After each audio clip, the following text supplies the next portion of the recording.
Uy, magluluto ako ng carbonara. Tara, samahan mo ako.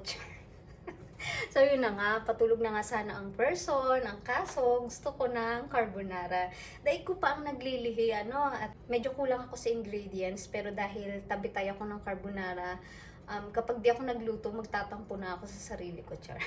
Meron tayong bawang and sausage, alternative ko dun sa bacon. Meron tayong fresh milk and all-purpose cream, tapos paminta. So, yun lang yung gagamitin natin. Of course, yung pasta, ayan. So, simulan na natin, no?